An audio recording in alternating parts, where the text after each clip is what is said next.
Halo, selamat pagi saya ucapkan kepada semua pendengar acara kita Mutiara Kebenaran yang saya kasih dalam Tuhan.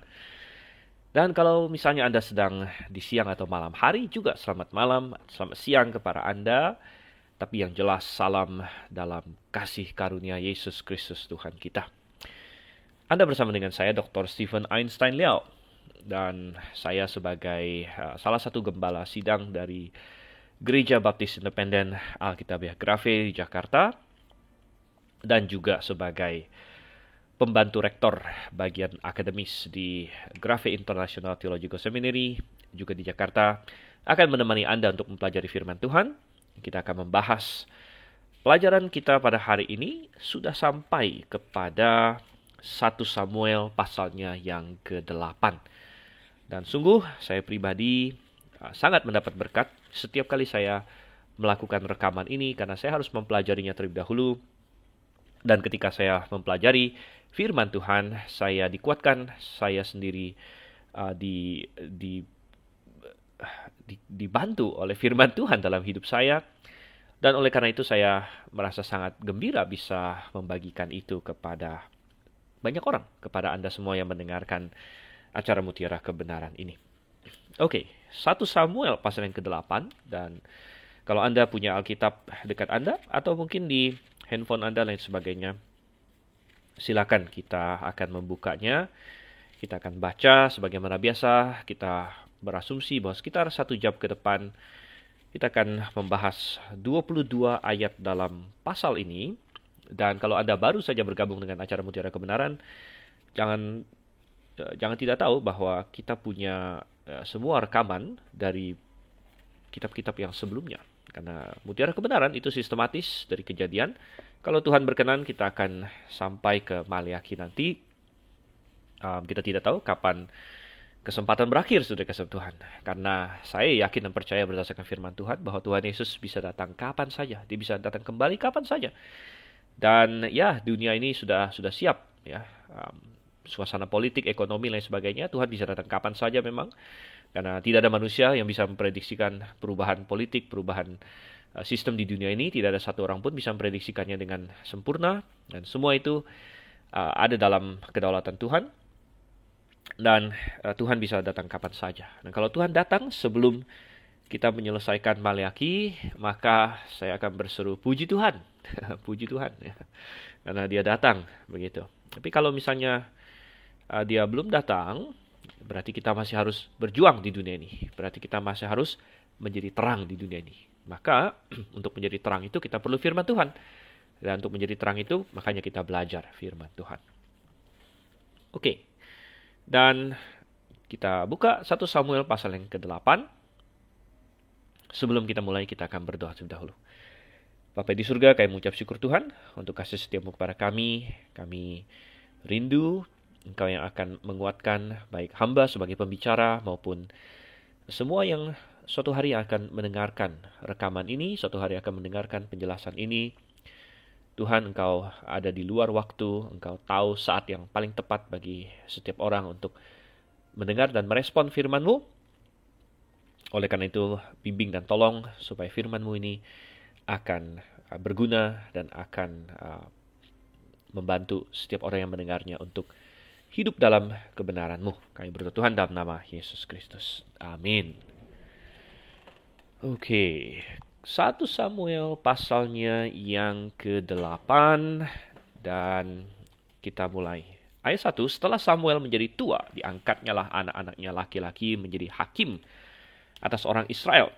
Nama anaknya yang sulung ialah Yoel, dan nama anaknya yang kedua ialah Abia. Keduanya menjadi hakim di Beersheba. Tetapi anak-anaknya itu tidak hidup seperti ayahnya. Mereka mengejar laba, menerima suap, dan memutarbalikkan keadilan. Baik, jadi kita sudah melihat mulai dari lahirnya Samuel, itu ada di pasal 1, dan bagaimana dia dijanjikan oleh Hana ibunya untuk melayani Tuhan, karena dia adalah anak yang diminta dari Tuhan. Dan kita sudah melihat waktu dia kecil, bagaimana dia mengenal Tuhan. Dan kemudian kita melihat bagaimana Samuel bertumbuh menjadi seorang yang setia, seorang hakim yang setia, seorang nabi yang setia. Dan di pasal 7 adalah salah satu kemenangan luar biasa, di mana dia sebagai seorang hakim, dia memimpin bangsa Israel untuk berperang melawan Filistin dan mendapatkan kemenangan yang luar biasa sekali. Dan di pasal 8 kita melihat dia sudah tua di sini. Ya, dia sudah tua. Jadi itulah perjalanan hidup manusia. Karena kita adalah makhluk yang fana. Ya, kita akan bertumbuh. Dan kemudian kita akan menua. Saudara Tuhan. Dan Samuel itu dalam Alkitab adalah salah satu tokoh yang sangat luar biasa sekali. Ya, dia dianggap sebagai seorang pendoa yang luar biasa. Dan di sesi yang lalu kita sudah singgung itu. Misalnya di Mazmur, dia disejajarkan dengan Musa dan Harun. Dan di situ, bahwa seperti Musa dan Harun, demikianlah Samuel di hadapan Tuhan. Ya, bahkan di dalam kitab Yeremia juga kita sudah lihat bagaimana Tuhan mengkategorikan Samuel sebagai seorang yang sangat hebat untuk meminta kepada Tuhan. Tetapi kejahatan Israel sedemikian rupa sampai-sampai Tuhan bilang kalaupun Musa atau Samuel meminta kepadaku, tetap Israel akan dihukum. Gitu. Jadi Samuel adalah seorang tokoh yang sangat luar biasa sekali dan kita semua patut mencontoh Samuel dalam banyak hal. Di dalam Ibrani 11 ayat yang ke-32, Samuel juga disebut sebagai seorang pahlawan iman. Ya, karena Paulus, yang saya percaya adalah penulis kitab Ibrani, berkata, dan apakah lagi yang harus aku sebut, sebab aku akan kekurangan waktu apabila aku hendak menceritakan tentang Gideon, Barak, Simson, Yefta, Daud, dan Samuel, dan para nabi di sini. Jadi Samuel disebut sebagai pahlawan-pahlawan iman, salah satu dari pahlawan iman. Tetapi saudara kasih Tuhan, memang manusia itu tidak sempurna, gitu ya. Jadi Samuel di tempat lain tidak ada tercatat dia melakukan kesalahan, tetapi sepertinya di awal dari pasal 8 ini dia melakukan suatu kesalahan di sini. Dan ketika dia tua, katanya, diangkatnya lah anak-anaknya laki-laki menjadi hakim atas orang Israel. Oke, di sini saja sudah ada kesalahan pertama. Karena kalau kita membaca kitab Hakim-Hakim, seorang hakim itu tidak diangkat oleh manusia. Kalau kita baca mulai dari hakim pertama, yaitu Otniel. Kemudian kita baca tentang habis Otniel ada Ehud. Kemudian habis itu ada Samgar, kemudian Deborah dan Barak, kemudian Gideon dan sebagainya. Hakim-hakim ini adalah orang-orang spesial yang Tuhan angkat, saudara kasih Tuhan. Dan Tuhan angkat itu berdasarkan keperluan. Jadi bukan untuk diturunkan dari bapak ke anak. Hakim bukanlah suatu jabatan herediter yang diturunkan kepada anaknya. Melainkan hakim adalah orang yang Tuhan bangkitkan. Yang Tuhan bangkitkan untuk membantu umatnya pada masa tertentu, masa krisis, ada masa penjajahan, ada musuh yang mengancam dan sebagainya. Tuhan yang membangkitkan hakim. Jadi Samuel mengangkat anak-anaknya laki-laki menjadi hakim di sini. Ini tidak sesuai dengan pola yang ada sebelumnya. Gitu. Jadi dari sini kita melihat sepertinya ada suatu kesalahan. Nah, mungkin Samuel berpikir bahwa karena dia hakim, dia mengangkat anaknya untuk membantu dia. Apalagi kalau dia sudah tua, maka dia mau anak-anaknya ikut berperan di sini. Tetapi walaupun mungkin ini ide yang baik dalam teorinya, tapi pada prakteknya tidak baik. Mengapa? Kita baca di ayat yang kedua. Kita dikasih tahu anaknya sulung namanya Yoel, yang kedua namanya Abia, ya, dan keduanya menjadi hakim di Beersheba di sini. Dan Beersheba itu di mana? Nah, Beersheba itu ada di sebelah selatan Israel. Kalau kita lihat di pasal 7 sebelumnya, dikatakan bahwa Samuel dari tahun ke tahun itu keliling ke Bethel, ke Gilgal, ke Mispa. Lalu habis itu kembali lagi ke Rama. Jadi Bethel, Gilgal, dan Mispa itu rata-rata adanya di tengah-tengah Israel. Nah, Beersheba ada di selatan sekali. Bahkan Beersheba sering dianggap sebagai seperti titik selatannya Israel. Sehingga kalau kita mau bilang dari utara ke selatan, atau dari selatan ke utara, kita sering bilang dari Beersheba ke Dan. Itu adalah bentang utara selatannya Israel, begitu. Dan adalah tempat yang sangat utara, Beersheba adalah tempat yang sangat selatan sekali. Jadi rupanya Samuel menempatkan mereka atau mereka berposisi di Beersheba, dan kembali kita melihat bisa jadi ini adalah usaha Samuel untuk nomor satu melibatkan anak-anaknya dalam pelayanan, gitu kan. Dan nomor dua memang untuk membantu dia. Dia sudah tua dan dia tidak mungkin berada di semua tempat sekaligus, ya, dan dia sudah setia keliling dari tempat ke tempat di masa pelayanan dia, dan dia merasa mungkin bahwa perlu ada Ada orang yang melayani di daerah yang paling selatan, yang dia sendiri sulit jangkau, begitu. Jadi dia menempatkan anak-anaknya di situ. Tetapi permasalahannya ada di ayat yang ketiga, di mana dikatakan, tetapi anak-anaknya itu tidak hidup seperti ayahnya, mereka mengejar laba, menerima suap dan memutarbalikkan keadilan. Wow. Jadi kita melihat di sini, permasalahannya adalah kedua anaknya tidak seperti dia, kedua anaknya adalah pemimpin yang buruk dan rohaniwan yang buruk. Bagaimana mereka bisa menjadi hakim kalau mereka ternyata tidak adil? Bagaimana mereka bisa menjadi hakim kalau mereka tidak hidup berdasarkan firman Tuhan? Ya, bagaimana mereka bisa menuntun Israel kalau mereka mengejar laba, memutar balikkan keadilan? Dan saudara kasih Tuhan, kita sangat kecewa di sini. Mestinya Samuel yang tentunya semasa dia kecil menyaksikan anak-anak Eli, ingat dia hidup di keluarga Eli, dan dia dibesarkan oleh Imam Eli menjadi semacam anak angkatnya begitu. Mestinya Samuel sudah bisa menyaksikan betapa buruknya anak-anak Eli dan betapa parahnya efek dari anak-anak Eli yang buruk itu kepada seluruh Israel begitu. Mestinya dia sangat paham akan hal itu. Dan di sini adalah suatu kesalahan di mana Samuel mengangkat anak-anaknya menjadi hakim. Nomor satu, manusia mengangkat manusia menjadi hakim saja sudah di luar dari pola. Mestinya Tuhan yang mengangkat hakim, itu pun berdasarkan ada suatu ancaman gitu. Dan yang kedua adalah bahwa ternyata anak-anaknya buruk, jadi mestinya dia tidak mengangkat mereka menjadi hakim. Kalaupun Samuel mau mengangkat orang menjadi hakim, kalaupun misalnya dia memerlukan bantuan dan lain sebagainya, dia memilih orang-orang yang benar-benar setia, benar-benar hidup sesuai dengan firman Tuhan. Tetapi ini menjadi suatu peringatan bagi kita karena betapa mudahnya mungkin Samuel sendiri tidak sengaja mau menempatkan orang yang korup begitu, tetapi betapa mudahnya kita menutup mata terhadap kesalahan orang-orang yang dekat kepada kita. Gitu. Artinya kita cenderung menganggap mereka baik gitu, dan kita tidak menguji mereka mungkin seketat kita menguji orang lain begitu ya. Apalagi kita melihat Samuel, mungkin Samuel merasa anaknya mestinya baik gitu. Jadi saya yakin Samuel tidak sengaja ya, maksudnya menaruh orang yang korup, tetapi bisa jadi ya, Samuel sendiri tidak terlalu mau menyelidiki anak-anaknya, dan kalaupun dia mendengar selentingan-selentingan tentang anak-anaknya, mungkin dia tidak begitu percaya gitu, atau dia kuburkan, atau tidak ada yang sampai dengan sudah terlambat baru mereka akhirnya mengeluh kepada Samuel begitu ya, karena nanti kita akan lihat mereka ada mengeluh di ayat-ayat selanjutnya begitu. Tetapi apapun itu alasannya, Samuel melakukan kesalahan. Apapun itu alasannya, ya bisa jadi Samuel memang terbutakan oleh cinta kasih dia kepada anak-anaknya juga begitu. Dan ini juga suatu kesalahan. Kalau kita terbutakan oleh cinta kasih kita kepada seseorang, kita menjadi tidak mengasihi dalam kebenaran lagi. Artinya kita lebih mengasihi sesuatu dibandingkan kita mengasihi Tuhan, bahkan itu salah, saudara-saudara. Mestinya kita lebih mengasihi Tuhan dari segala sesuatu, ya, sehingga kita mengasihi istri kita, suami kita, ya, tapi kita mengasihi Tuhan lebih daripada mereka. Dan kadang-kadang ada orang yang berkata, wah nggak romantis itu, nggak romantis katanya. Ya kalau misalnya Anda mengasihi suami atau istri Anda, ya mestinya itu yang paling Anda kasih. Ya, tidak juga. Kita harus mengasihi Tuhan lebih dari semuanya, bahkan lebih dari diri kita sendiri. Nah, kalau orang yang gombal, dia berkata, oh aku mengasihi istri saya lebih daripada Tuhan bahkan, nah ini bahaya justru.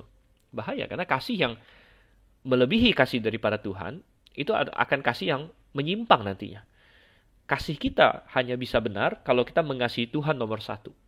Ya, ketika kita tidak mengasihi Tuhan nomor satu, kasih kita akan menyimpang. Dan bisa jadi itu yang terjadi juga kepada Samuel. Gitu.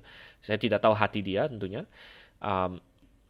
Intinya adalah bahwa dia akhirnya menutup mata.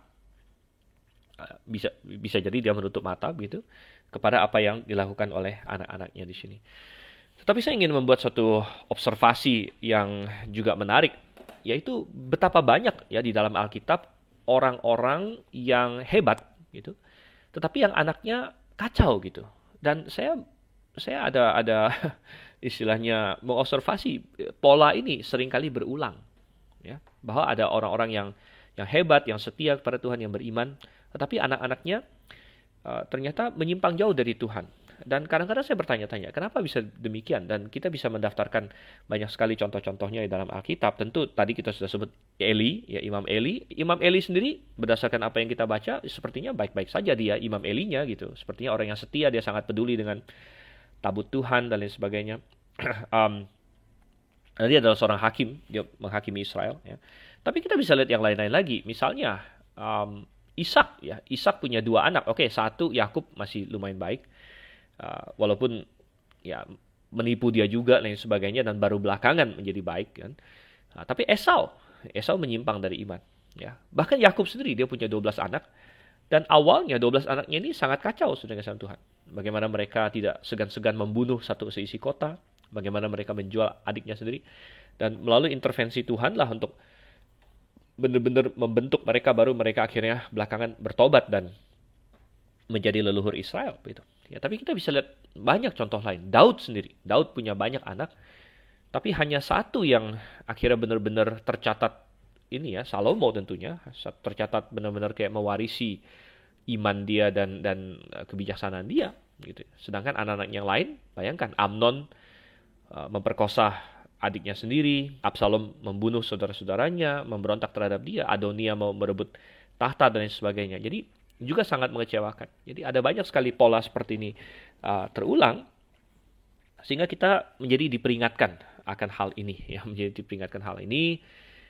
Ada pelajaran apa dari fenomena ini, saudara Tuhan? Ada beberapa pelajaran menurut saya. Yang nomor satu, bahwa kadang-kadang kita harus berhati-hati. Apalagi orang yang melayani Tuhan kan, karena kayak seperti Samuel, Eli, Daud dan lain sebagainya. Mereka ini adalah orang-orang yang melayani Tuhan, Dan mungkin pendengar Mutiara Kebenaran sekalian ada sebagian yang melayani Tuhan juga. Dan kita harus berhati-hati, jangan sampai kita melayani Tuhan. Tapi salah satu pelayanan yang paling penting yaitu pelayanan kepada keluarga kita abaikan, gitu. Kita abaikan. Gitu ya. Dan ini sering saya baca juga tentang ketika saya membaca biografi dari tokoh-tokoh tertentu, ya, pengkhotbah-pengkhotbah besar dan sebagainya, ada sebagian yang anak-anaknya berkata bahwa, oh mungkin bagi dunia, papa kami adalah seorang pengkhotbah yang hebat, yang keliling sana ke sini, dikenal oleh ribuan orang, puluhan ribu, bahkan jutaan orang. Tapi bagi kami anak-anaknya, kami tidak mengenal dia. Ya, dia tidak hadir bagi kami. Dia tidak ada dalam kehidupan kami dan sebagainya. Jadi saya ada membaca hal-hal seperti itu, dan ini menjadi suatu peringatan juga kepada para hamba-hamba Tuhan begitu, bahwa salah satu pelayanan yang penting adalah pelayanan kepada keluarga kita sendiri juga begitu. Oke, itu pelajaran pertama gitu ya. Pelajaran kedua adalah kita melihat betapa pentingnya juga peran istri atau ibu dalam keluarga, karena orang-orang hebat ini, Samuel, ya, kemudian ya kita bisa melihat Samuel, Daud, lain sebagainya, ya, Eli. Ada beberapa hal. Nomor satu, ya, ada yang berada dalam situasi di mana memang rumah tangganya kacau karena poligami. Ya, contohnya, tadi kita menyinggung anak-anak Yakub. Anak-anak Yakub awalnya sangat kacau. Apa yang bersumbangsi kepada itu, saudara? Yang bersumbangsi kepada itu adalah Yakub memiliki 4 orang istri, ya, sebenarnya 2 istri 2 gundik secara resminya. Dan ingat, ada persaingan berat di antara istri-istrinya dan gundik-gundiknya ini, di mana mereka melahirkan anak pun demi persaingan, dan itu akan merembes ke anak-anaknya. Akhirnya kebencian saudara-saudara Yusuf kepada dia kan antara lain ya karena mereka beda ibu, mereka iri karena bapaknya lebih favorit kepada Yusuf dan sebagainya. Jadi keluarga rumah tangga yang tidak ideal gitu ya. Ini sangat berpengaruh begitu. Ya, Daud juga kan, anak-anaknya saling begitu karena mereka lahir dari ibu yang berbeda. Ya. Nah, kemudian kita lihat seperti Eli dan Samuel. Nah, istri mereka siapa tidak dicatat. Dan menurut saya sih dari cerita Alkitab tidak ada indikasi mereka berpoligami. Ya, karena anak mereka juga sedikit. Anak Eli dicatat hanya 2 kan, Hofni dan Pinehas. Anak Samuel juga hanya dicatat 2, yaitu Yoel dan Abia di sini. Jadi tidak ada indikasi bahwa mereka berpoligami. Ya. Dan Ishak juga tidak berpoligami. Misalnya Ishak dengan Ribka, dia hanya satu istri saja. Ya, tetapi di sini kita melihat peran ibu sangat penting juga.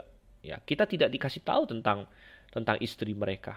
Jadi apakah istrinya setia, begitu kan?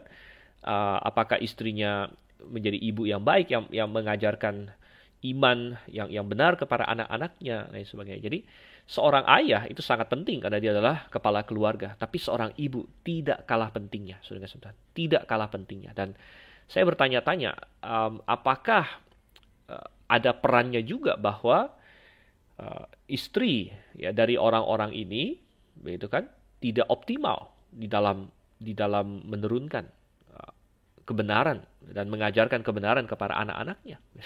Ada suatu pepatah kan bahwa behind every great man there is a great woman. Ya, jadi pepatah itu bilang di balik setiap laki-laki yang hebat ada perempuan yang hebat, dan pepatah ini beredar sebelum ya kaum feminis mencak-mencak dan marah-marah tentunya, karena menurut kaum feminis hari ini wah masa perempuan harus dibalik layar terus dan sebagainya.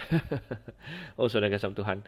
Ya, bukan perempuan harus dibalik layar terus, artinya memang Tuhan menciptakan perempuan sebagai penolong laki-laki, begitu ya. Dan suami istri, suami adalah kepala rumah tangga, istri menolong, tapi peran istri tidak kurang pentingnya, dalam suatu rumah tangga. Bahkan ada yang merevisi pernyataan itu kan, bahwa behind every great man there is a great woman, tapi bisa juga behind every great man there are two great women. Di balik setiap laki-laki yang hebat ada dua perempuan yang hebat, yaitu satu ibunya yang menurunkan kebenaran dan iman kepadanya, gitu kan, dan kemudian istrinya, begitu. Ketika dia sudah menikah, dia juga perlu seorang istri yang kuat untuk mendampingi dia dan menopang dan lain sebagainya.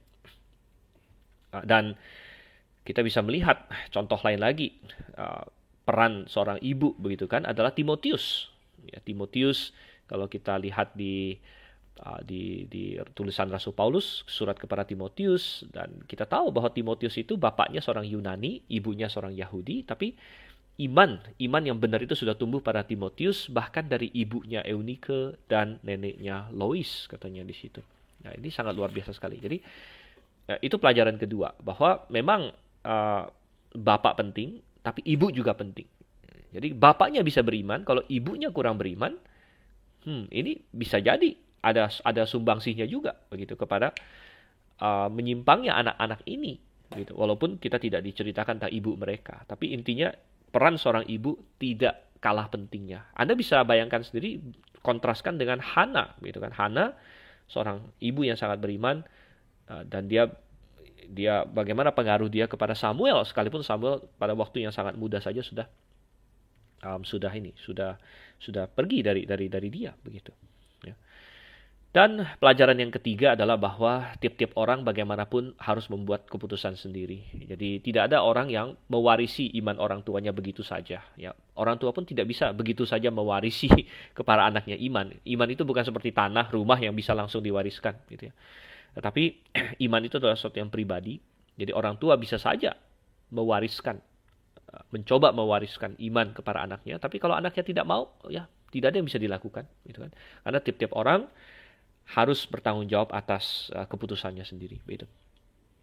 Oke, kita lanjutkan di sini 1 Samuel pasal 8 ayatnya yang keempat. Sebab itu berkumpullah semua tua-tua Israel, mereka datang kepada Samuel di Rama dan berkata kepadanya, engkau sudah tua dan anak-anakmu tidak hidup seperti engkau. Maka angkatlah sekarang seorang raja atas kami untuk memerintah kami seperti pada segala bangsa-bangsa lain. Oke, jadi tua-tua Israel berkumpul di sini dan mereka menyadari, mereka tahu bahwa anak-anak Samuel tidak seperti Samuel, dan itu dijadikan alasan bagi mereka. Jadikan alasan bagi mereka untuk meminta seorang raja, gitu ya.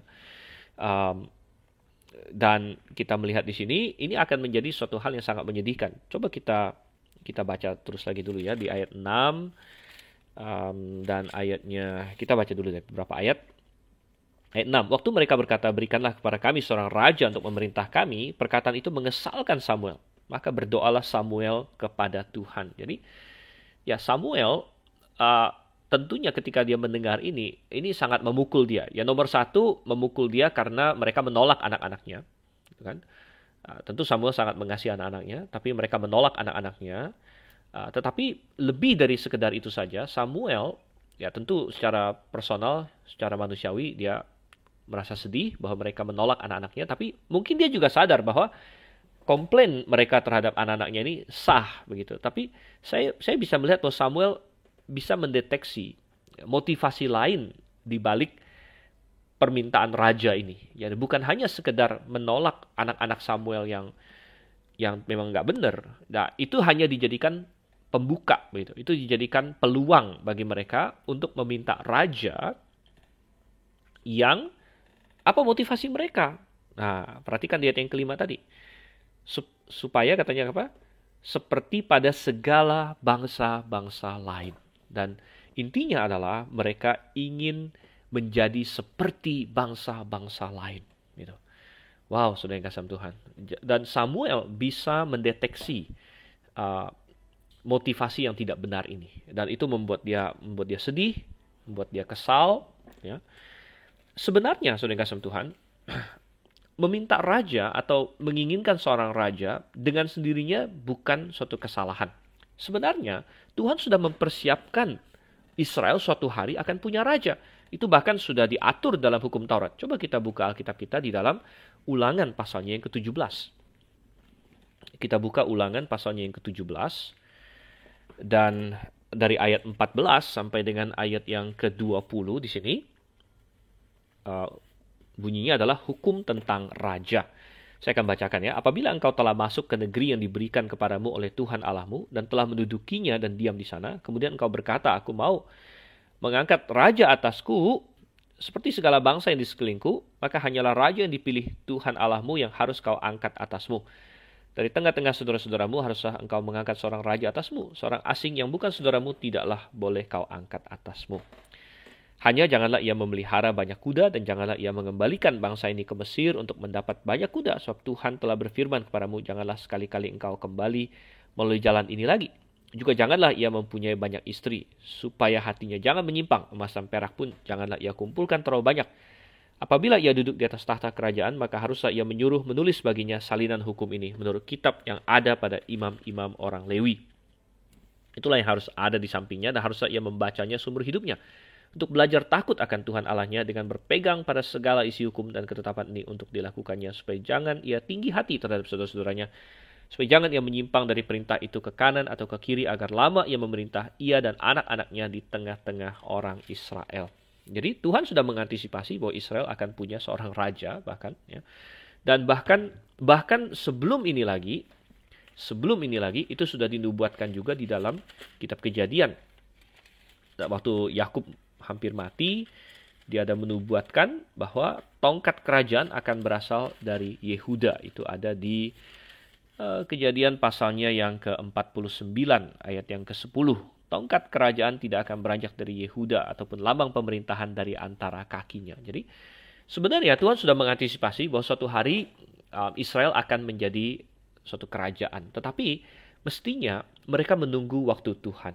Ya, mereka menunggu waktu Tuhan. Tuhan ingin menunggu juga sampai orang Israel benar-benar sudah memalingkan hatinya sepenuhnya kepada Tuhan. Gitu. Maka Tuhan akan memunculkan seseorang raja yang juga sesuai dengan hatinya. Gitu. Tetapi ternyata tidak. Ternyata tidak. Mereka ingin meminta raja saat itu juga. Ya, dan motivasinya salah, yaitu mereka ingin menjadi seperti bangsa-bangsa lain. Gitu. Dan sebenarnya ini juga sudah Tuhan wanti-wanti di tadi Ulangan pasal 17 tadi kita baca ya, bahwa Tuhan mewanti-wanti bahwa Israel bisa saja suatu hari ingin menjadi seperti bangsa-bangsa lain, gitu. Dan sebenarnya ini adalah hal yang salah. Ya. Ingin menjadi seperti bangsa-bangsa lain, padahal mereka adalah bangsa yang sangat spesial. Mereka adalah bangsa yang unik, saudara yang kasih Tuhan. Ya. Mereka adalah bagaikan permata di tengah-tengah batu-batu biasa. Tapi mereka ingin menjadi seperti bangsa-bangsa lain. Wow. Ya. Ya, nanti kita akan lihat bedanya apa kan seorang raja dengan seorang hakim. Tetapi sedikit kita menerapkan ini secara rohani.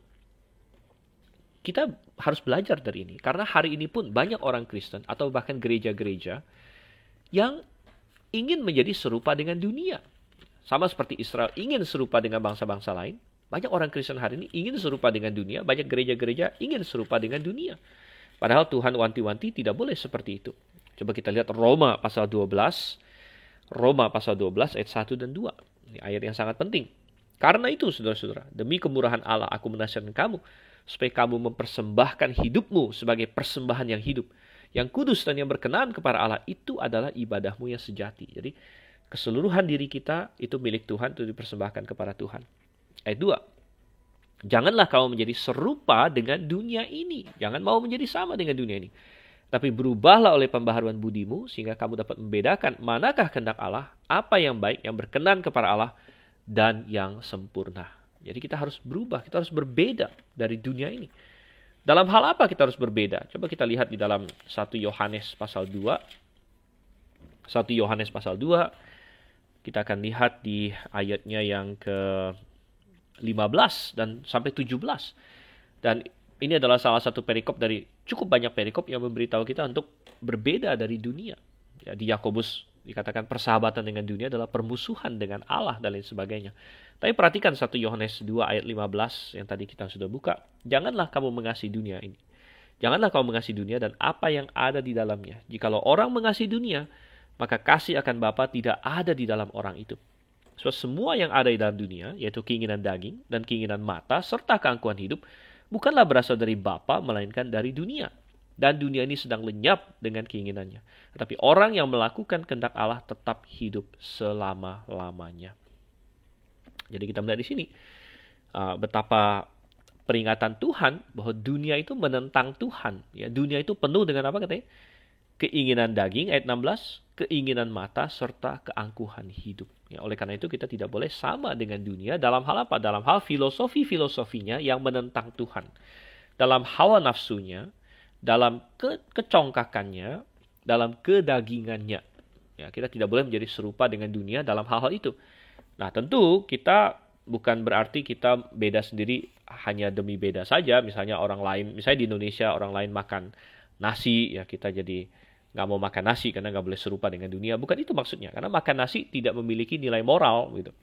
Tetapi ketika dunia, misalnya dengan kedagingannya, dengan entertainmentnya, ya, musik-musik dunia dengan pesan-pesan sensual yang di dalam musik-musik itu, Anda perhatikan rock and roll baik di barat baik di timur. Ya, di barat kita tahu musik-musik seperti dari Amerika, Hollywood, sedangkan di timur ada Korean pop, ya, segala macam semua yang lain. Betapa sensual. Ya. Ada girl band, boy band yang menari-nari dengan sensual begitu. Dan kalau Anda tidak bisa melihat itu adalah sensualitas dan didesain untuk menarik, ya, atau membangkitkan hawa nafsu atau menggoda Anda secara sensual, maka Anda buta secara rohani kalau Anda tidak bisa melihat itu gitu. Ya, dan dunia sangat sukses dengan itu semua. Sex sells katanya kan. Dunia sangat sukses dengan sensualitas, dengan pemberontakan dan sebagainya. Nah, jangan sampai orang Kristen kita ingin meniru itu. Ada banyak gereja yang meniru itu, meniru filosofi entertainment dunia. Kita juga ingin sukses seperti dunia. Dunia mendapatkan begitu banyak pengikut, ya. Semua band-band ini begitu banyak yang datang, begitu ada konser Korea, konser apalagi Amerika, konser apalagi, wah, penuh dengan orang. Wah, gereja melihat, kita juga ingin gereja kita penuh. Jadi kita ubah gereja kita menjadi konsep seperti entertainment. Sangat disayangkan saudara kasih Tuhan. Padahal kita bukan untuk meniru dunia ini. Kita bukan meniru dunia ini. Kita tidak boleh sama dengan dunia ini. Anda lihat ada bahkan di YouTube sekarang kita bisa lihat ya mega church. Ya, seperti dari kalangan Hillsong. Ya, kemudian teman-temannya banyaklah yang seperti itu. Saya tidak bisa sebut satu persatu namanya. Tapi Anda lihat acara-acaranya itu tidak beda dengan entertainment. Mereka bikin seperti konser dunia begitu. Panggungnya seperti itu dan lebih banyak fokus ke situ. Nanti khotbahnya adalah khotbah yang cetek yang hanya beberapa menit saja gitu ya. Dan pokoknya didesain untuk memberikan pesan-pesan positif saja, tidak untuk menegur dosa dengan tegas, ya, tidak untuk memperingatkan orang akan penghakiman Allah, akan neraka dan sebagainya. Tidak, biasanya khotbah-khotbah seperti itu tidak akan disampaikan gitu. Atau khotbah-khotbah tentang separasi dari dunia atau mengejar kekudusan atau kita harus melepaskan keduniawian. Tidak akan ada khotbah-khotbah seperti itu karena kebaktiannya saja sudah didesain untuk duniawi begitu. Ya, maka yang terjadi adalah kita meniru dunia. Ya, kita meniru dunia. Dan itu persis sama seperti yang Israel ingin lakukan. Mereka ingin menjadi seperti bangsa-bangsa lain. Ya, seperti bangsa lain. Kita kembali ke 1 Samuel pasalnya yang ke-8 di sini. Lalu apa yang dikatakan di sini ya? Ayatnya yang ke-7. Tuhan berfirman kepada Samuel, dengarkanlah perkataan bangsa itu dalam segala hal yang dikatakan mereka kepadamu, sebab bukan engkau yang mereka tolak, tapi akulah yang mereka tolak, supaya jangan aku menjadi raja atas mereka. Oke, jadi saya singgung sebentar sebelum lanjut lagi. Di ayat 6 tadi ada satu hal yang sangat indah. Ketika Samuel merasa tertekan, ketika Samuel merasa sedih karena mereka menolak dia berdoa kepada Tuhan. Ya, itu adalah respon yang sangat baik sekali. Kita tadi membahas Samuel ada membuat kesalahan, dia mengangkat anak-anaknya menjadi hakim, itu suatu kesalahan, dan rupanya kesalahan itu dipakai menjadi peluang bagi Israel untuk meminta sesuatu yang tidak benar gitu. Jadi itu juga pelajaran bahwa ketika kita sebagai orang percaya, apalagi kalau Anda hamba Tuhan, Anda adalah pengkhotbah dan sebagainya yang mendengarkan mutiara kebenaran ini, ketika kita melakukan kesalahan, kadang-kadang ada peluang di situ bagi orang untuk memakai itu sebagai excuse, ya, sebagai suatu alasan untuk dia juga berbuat salah, dan itu adalah hal yang sangat sangat buruk ya. Jadi kita menjadi batu sandungan bagi orang lain. Ya, makanya kita juga mencoba menjaga diri supaya kesalahan kita tidak dipakai orang lain sebagai alasan untuk dia berbuat salah juga gitu. Seperti Israel di sini memakai anak-anak Samuel ya, sebagai alasan bagi mereka untuk meminta raja, tapi sebenarnya motivasi mereka untuk menjadi seperti bangsa-bangsa lain gitu. Kalau misalnya komplain mereka hanya mengenai anak-anak Samuel, maka mereka tinggal datang kepada Samuel dan berkata, Samuel, anak-anakmu tidak berhak menjadi hakim karena mereka tidak benar. Mereka dipecat saja dari hakim. Kita ikut Tuhan saja gitu. Nah, itu sudah benar gitu. Kalau pernyataannya seperti itu sudah benar. Memang anak-anak Samuel salah dan mereka perlu dipecat dari jabatan mereka, dan mereka ya kembali pokoknya ikut Tuhan, atau mereka memilih atau pokoknya mereka ya tidak perlu pakai hakim sampai Tuhan bangkitkan hakim yang lain, atau mereka mencari siapa yang Tuhan mau menjadi hakim, gitu kan? Tapi tidak, motivasi mereka hanya memakai kesalahan Samuel, memakai kesalahan anak-anaknya sebagai alasan untuk melampiaskan memang keinginan mereka yang salah juga, begitu. Keinginan mereka yang salah juga untuk menjadi seperti bangsa-bangsa lain. Ya, karena kenapa saudara kasih Tuhan? Ya, apa yang menjadi tema di dalam kitab Hakim-Hakim adalah Israel terus-menerus dijajah, berulang kali dijajah. Jadi kayak siklus, kan sudah kita bahas di situ. Dan ini membuat sebagian orang Israel berpikir, kenapa kita kayak dalam siklus penjajahan begini terus? Itu adalah karena kita tidak punya raja, gitu. Karena kita tidak punya raja, jadi mereka pikir itu permasalahannya. Karena memang apa beda raja dengan hakim? Salah satu beda raja dengan hakim adalah kalau hakim itu tidak diteruskan oleh anaknya. Ya, makanya saya bilang yang dilakukan Samuel di sini anomali, suatu kesalahan. Bahkan kalau kita baca contohnya, waktu Gideon menjadi seorang hakim yang sukses, sangat sukses. Bahkan orang Israel sudah mau mengangkat Gideon menjadi hakim, menjadi raja, sorry. Gideon mau diangkat jadi raja loh, bayangkan. Itu ada di Hakim-Hakim pasal 8. Mereka ingin angkat Gideon jadi raja. Di pasal 8 ayat 22, Hakim-Hakim 8 ayat 22, biarlah engkau memerintah kami, baik anakmu maupun cucumu. Tapi Gideon tidak mau. Ayat 23, jawab Gideon kepada mereka, aku tidak akan memerintah kamu dan juga anakku tidak akan memerintah kamu, tapi Tuhan yang memerintah kamu. Jadi Gideon ditawarkan mau jadi raja, dan raja apa? Raja itu berarti akan herediter. Kalau raja mati, anaknya berikutnya akan jadi raja. Tapi Gideon tidak mau. Dia bilang, Tuhan memerintah atas kamu. Dan ini sangat bijak dari Gideon, karena belakangan salah satu anaknya kacau sekali. Kalau Anda masih ingat di Hakim-Hakim, dia punya begitu banyak anak.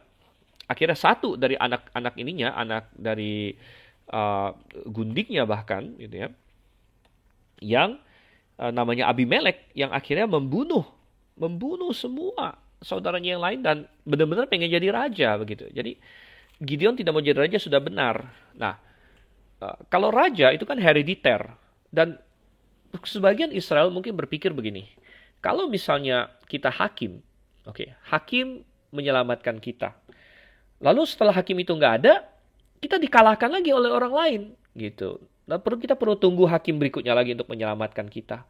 Lalu habis itu kita dikalahkan lagi oleh orang lain. Lalu kita harus tunggu lagi hakim berikutnya. Wah, ini nggak bagus begini. Jadi kalau kita punya raja, maka tidak ada vakum. Nah, kalau kita punya raja, maka raja itu mati, anaknya jadi raja. Jadi kita ada raja terus gitu. Nah, mereka pikir itulah kunci kemenangan. Ya, tapi mereka salah. Mereka salah dengan menganggap bahwa mereka kalah dan dijajah itu karena nggak ada hakimnya. Bukan, mereka kalah dan dijajah itu karena mereka meninggalkan Tuhan. Gitu. Mereka meninggalkan Tuhan, itulah alasannya. Dan mereka tidak sadar bahwa kalau mereka punya raja pun, kalau mereka meninggalkan Tuhan, mereka akan dikalahkan juga. Dan akan terbukti dalam sejarah Israel nanti. Jadi, karena mereka mendiagnosis permasalahannya secara tidak tepat, mereka pikir bahwa, ya lihat tuh, kalau hakim, ya nanti hakimnya mati, nggak ada hakim lagi. Nanti kita diserang lagi. Tapi mereka lupa bahwa sebenarnya yang menolong mereka itu Tuhan. Tuhanlah raja mereka yang sebenarnya. Dan ketika mereka menyimpang dari raja mereka yang sebenarnya itu Tuhan, maka mereka akan dikalahkan. Gitu. Wow, jadi sehingga akhirnya Tuhan katakan kepada Samuel, Tuhan menghibur Samuel. Tuhan bilang, bukan kamu yang mereka tolak, aku yang mereka tolak. Gitu. Aku yang mereka tolak. Dan ini adalah penghiburan yang baik sekali ya bagi semua hamba Tuhan. Saya yakin hamba-hamba Tuhan ketika kita memberitakan Injil, ketika kita memberitakan kebenaran, kadang-kadang orang menolak kita. Kadang-kadang orang menolak pesan yang kita beritakan, kebenaran yang kita beritakan. Nah, ada yang menolaknya masih halus, tapi tidak jarang juga yang menolaknya kasar. Dan mungkin menyakiti hati kita.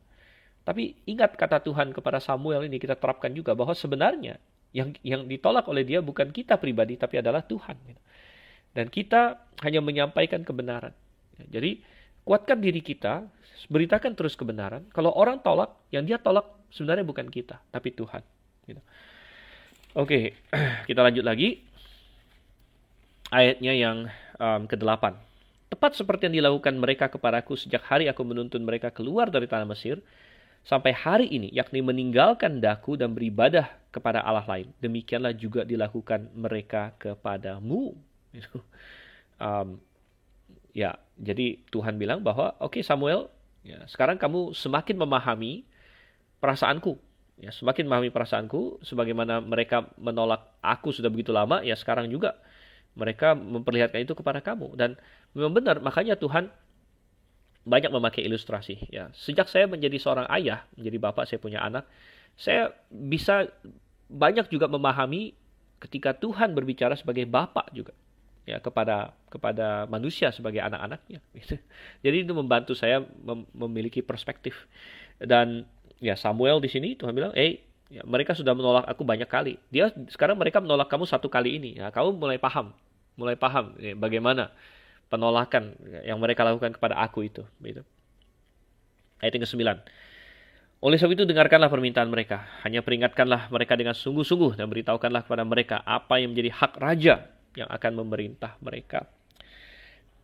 Oke, jadi Tuhan bilang, oke, kasih kepada mereka. Nah, kenapa Tuhan kasih kepada mereka, saudara Tuhan? Ya, karena mereka, Tuhan tahu hati manusia. Dan Tuhan tahu bahwa mereka sudah bulat hatinya. Dan mereka keras kepala di sini. Dan akhirnya Tuhan izinkan mereka punya raja, saudara. Dan ini adalah salah satu cara Tuhan juga. Kadang-kadang Tuhan menghukum kita dengan cara memberikan kepada kita apa yang kita inginkan. Anda perhatikan ini ya. Kadang-kadang Tuhan menghukum kita dengan cara membiarkan kita mendapatkan apa yang kita inginkan. Nah, ini persis sama dengan yang tertulis dalam Roma pasal 1 misalnya.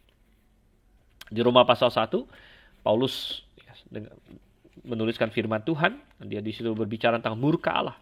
Murka Allah yang nyata atas manusia yang berdosa. Nah, salah satu murka Allah itu adalah Tuhan menyerahkan manusia kepada hawa nafsunya.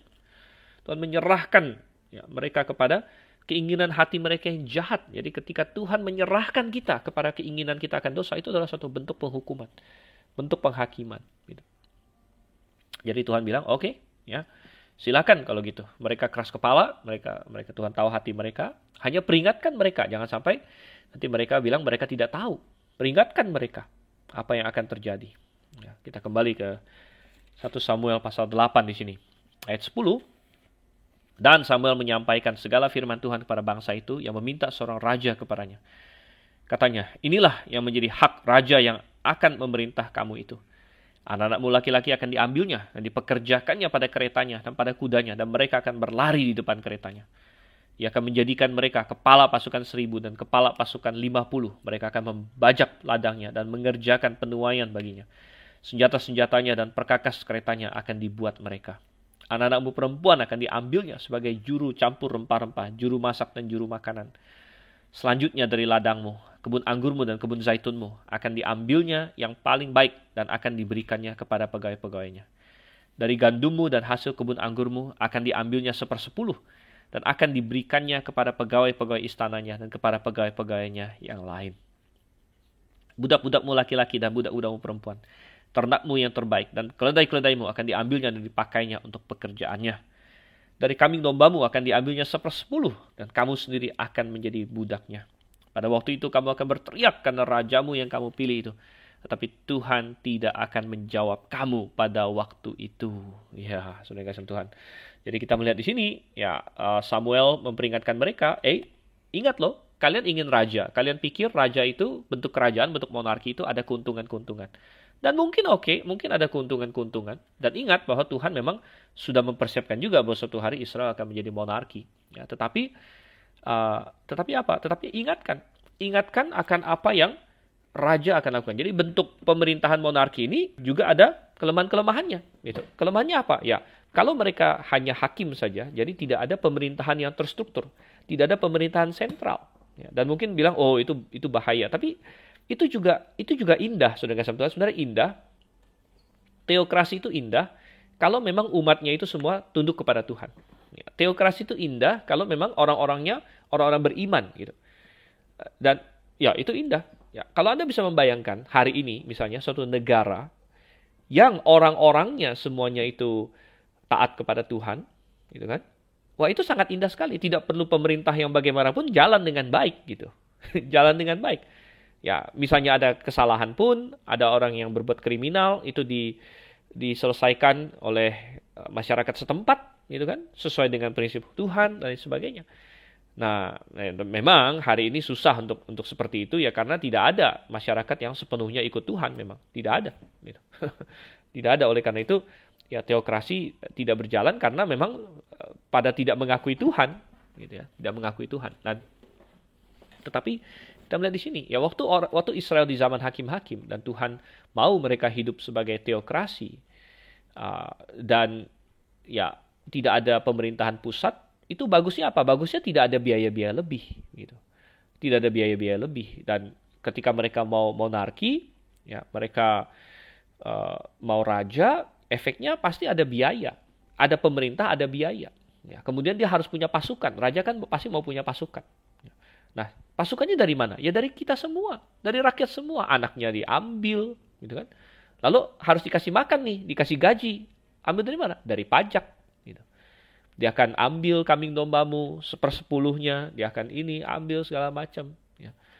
Dan kalau dia sudah jadi raja, dia punya hak. Dia punya hak untuk pekerjakan orang, untuk jadikan pegawainya dan lain sebagainya. Gitu.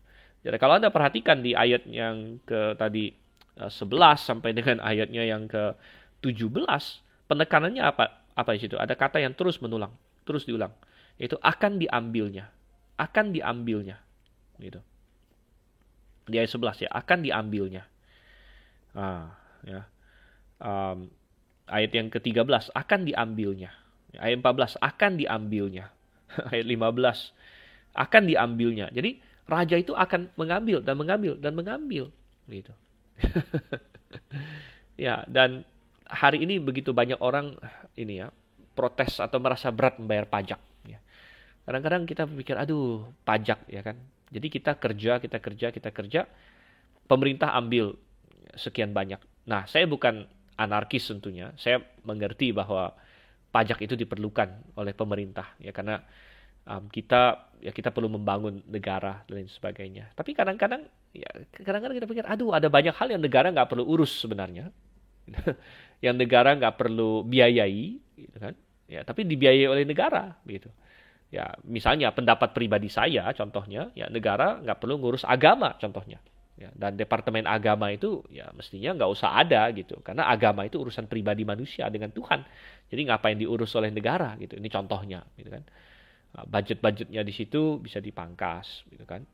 Ya, Negara nggak perlu bantu agama, misalnya nggak perlu bantu orang Kristen bangun gereja, nggak perlu bantu juga umat agama lain membangun rumah-rumah ini tempat pertemuan mereka atau rumah ibadah mereka, nggak perlu, karena itu adalah urusan masing-masing agama begitu. Umatnya masing-masing aja yang bangun. Ya, negara nggak perlu menghabiskan budget ke situ misalnya. Ya, jadi saya paham pajak diperlukan untuk bangun sekolah, bangun jalan, untuk ada polisi, untuk ada pengadilan. Ya, tetapi jelas ada begitu banyak hal-hal yang sangat tidak efisien dalam pemerintahan, gitu kan? Ada banyak korupsi, ya, dan kita menyayangkan itu. Dan ya akhirnya pajak harus terus ditingkatkan. Tapi sebenarnya Alkitab ada memperingatkan bahwa suatu negara yang mengambil pajak terlalu banyak itu tidak bijak. Ya. Dan itu jelas tertulis dalam Amsal 29 ayat 4 bahkan. Saya akan bacakan Amsal 29 ayat 4. Dengan keadilan seorang raja menegakkan negerinya, tetapi orang yang memungut banyak pajak meruntuhkannya. Tanya di sini ya, memungut banyak pajak meruntuhkannya. Memang di dalam KJV diterjemahkan agak sedikit berbeda. Tetapi di sini kalau di terjemahan Indonesia memungut banyak pajak. Jadi suatu negara tegak karena kalau dia melakukan keadilan, itu adalah fungsi pemerintah yang paling utama, menegakkan keadilan. Dan kalau untuk menegakkan keadilan ini kita harus bayar pajak, itu bagus ya. Kita bayar polisi, kita bayar pengadilan, kita bayar hal-hal seperti itu nggak masalah. Nah, tapi ketika negara akhirnya banyak korupsi dan banyak melakukan hal-hal yang dia nggak perlu lakukan, gitu kan, dan mengurus banyak hal yang dia tidak perlu urus, maka kita bilang akhirnya dia akan mau pungut pajak sebesar-besarnya, ya akan menimbulkan kekacauan sebenarnya, gitu. Oke, kembali ke 1 Samuel pasal 8. Jadi kebanyakan raja akan ambil gitu. Tetapi tidak semua raja seperti itu. Ada satu raja di atas segala raja, Yesus Kristus. Dan ketika Yesus Kristus menjadi raja di atas segala raja, dia adalah raja yang memberikan. Dia memberikan, raja yang melayani. Nah, jadi inilah beda pemerintahan yang baik dengan pemerintahan yang nggak baik. Pemerintahan yang baik itu akan meniru pemerintahan Kristus, yaitu pemerintah yang melayani rakyatnya. Makanya ketika Yesus datang, dia berkata, aku datang bukan untuk dilayani, tapi untuk melayani. Ya. Pemerintah yang buruk, entah itu mau kita bilang raja kek, mau presiden kek, mau apa kek. Pemerintah yang buruk adalah pemerintah yang ada di sana untuk menyedot rakyatnya. Untuk mengeruk rakyatnya. Baik itu raja, mau itu pemerintah, dan sebagainya. Tapi pemerintah yang baik adalah pemerintah yang berbuat untuk rakyatnya. Ya, dia melayani rakyatnya. Dia bukan mau jadi presiden supaya hartanya bertambah. Ya, kalau mau harta bertambah, ya jadi bisnismen aja. Gitu. Tapi dia mau menjadi presiden, dia mau menjadi raja, dia mau menjadi perdana menteri demi rakyatnya, untuk memajukan rakyatnya. Nah, ini sangat penting sekali ya. Oke, kita kembali lagi di sini. Dan Tuhan memperingatkan ayat 18, pada waktu itu kamu akan berteriak karena rajamu yang kamu pilih itu, tapi Tuhan tidak akan menjawab kamu pada waktu itu. Bagaimana respon Israel ketika mereka mendengar? Ayat 19, tetapi bangsa itu menolak mendengarkan perkataan Samuel, dan mereka berkata, tidak, harus ada raja atas kami. Maka kami pun akan sama seperti segala bangsa-bangsa lain. Raja kami akan menghakimi kami dan memimpin kami dalam perang, katanya. Jadi kita melihat di sini terungkaplah motivasi mereka yang sebenarnya, yang tadi sudah dideteksi oleh Samuel, bahwa mereka ingin menjadi seperti bangsa-bangsa lain. Ada sesuatu yang mungkin kelihatan lebih megah begitu. Lebih hebat secara duniawi kalau mereka punya raja. Jadi mereka bisa menyombong bersama dengan bangsa-bangsa lain. Mereka bisa memperlihatkan istana rajanya lebih hebat. Ya padahal itu istana raja ya mesti dibayar juga oleh mereka, gitu kan? Tapi mereka tidak. Mereka bilang, oke, kami mau seperti bangsa-bangsa lain. Dan ayat 21, Samuel mendengar segala perkataan bangsa itu dan menyampaikannya kepada Tuhan. Tuhan berfirman kepada Samuel, dengarkanlah permintaan mereka dan angkatlah seorang raja bagi mereka. Kemudian berkatalah Samuel kepada orang Israel itu, pergilah masing-masing ke kotanya. Mereka tidak sabar, mestinya mereka menunggu waktu Tuhan. Dan Tuhan sendiri menyimpulkan apa yang terjadi ini dalam Hosea pasal 13. Coba kita lihat di sini ya. Hosea pasal 13 ayatnya yang ke-11. Hosea 13 ayat 11 dikatakan, aku memberikan engkau seorang raja dalam murkaku, ya, dan mengambilnya dalam gemasku.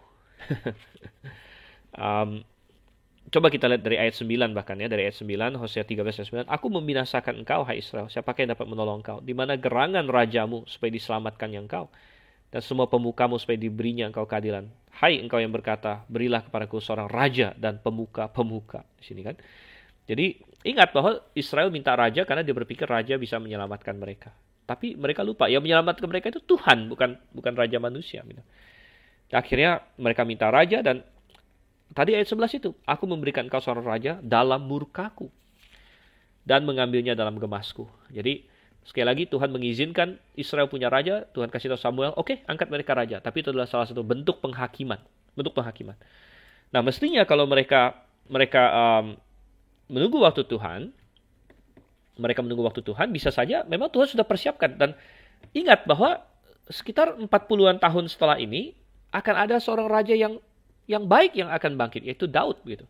Dan kalau mereka menunggu waktu Tuhan, maka tidak perlu ada pemerintahan Saul dan sebagainya. Dan ketika sudah siap, mungkin Daud akan menjadi raja pertama. Bisa saja Daud menjadi raja pertama kalau Israel menunggu waktu Tuhan. Dan semua episode Saul dengan ketidaksetiaannya semuanya bisa dihindarkan gitu. Dan mereka akan jauh lebih baik lagi. Jadi nomor 1, cek motivasi kita. Dan nomor 2, tunggu waktu Tuhan. Tunggu waktu Tuhan, ini sangat penting. Apakah motivasi kita ingin menjadi serupa dengan dunia? Apakah kita tergoda oleh apa yang ditawarkan? Apakah kita rela menunggu yang terbaik dari Tuhan? Mari kita renungkan. Dan sampai bertemu di kali yang berikutnya, terus belajar firman Tuhan. Saya Dr. Sivan Leau, undur diri dulu. Maranatha.